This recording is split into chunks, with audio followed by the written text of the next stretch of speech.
আগে থেকে আমি সরিষার তেল দিয়ে রাখছি। এখন কষিয়ে দিব মুরগির মাংসটা। এটাকে ছেড়ে একটু করে ভেজে নিব হালকা করে।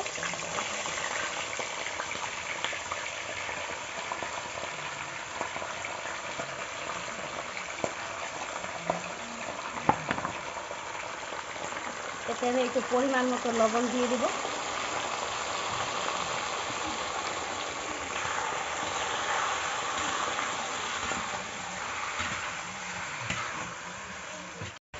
এখন আমার মাংসটা ভাজা হয়ে গেছে, এখন আমি তুলে নিব।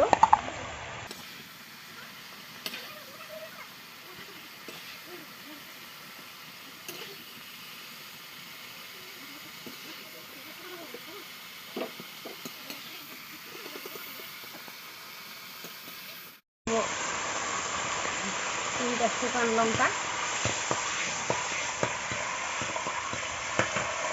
লঙ্কাটাকে একটু হালকা করে ভেজে নিব।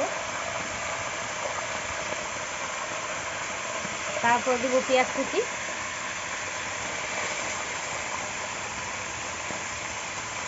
পেঁয়াজ কুচিটাকে হালকা করে একটু লাল করে ভেজে নিব।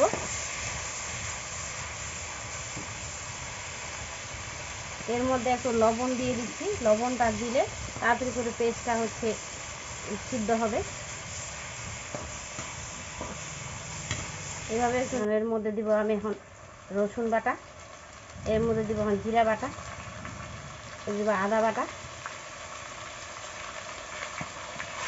দিয়ে এভাবে নাড়াচাড়া করবো।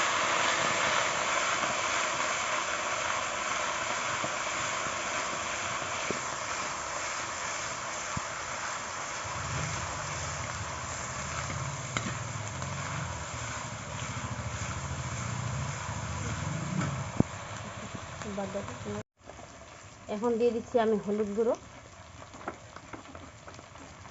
এখন দিচ্ছি আমি লঙ্কা গুঁড়ো,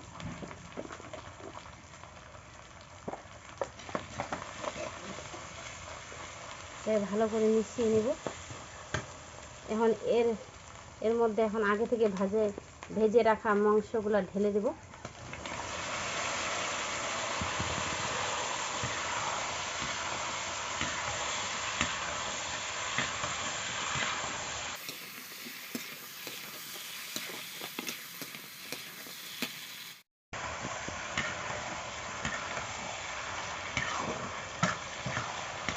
নাড়াচাড়া করতেছি, নাড়াচাড়া করে খুব সুন্দর একটা গন্ধ বেরিয়েছে।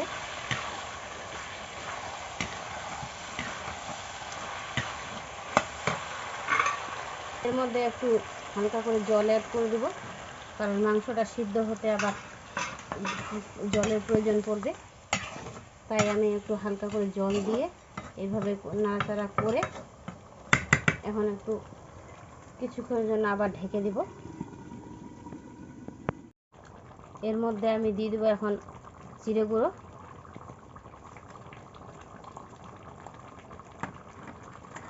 আছে সাদা এলাচ এবং কালো এলাচ, দুটাই একসাথে দিয়ে দেব।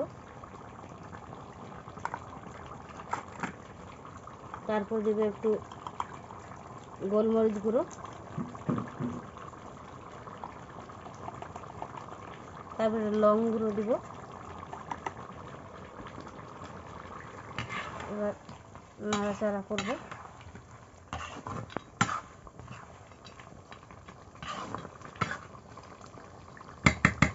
নাড়াচাড়া করার পরে কিছুক্ষণের জন্য আবার ঢেকে দিব।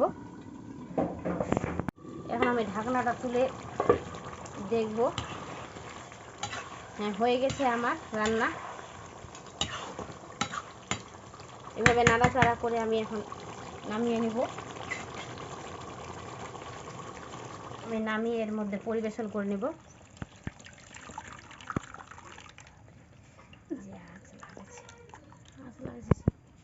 এখন আমি মাংসটা এর মধ্যে পরিবেশন করে নেব।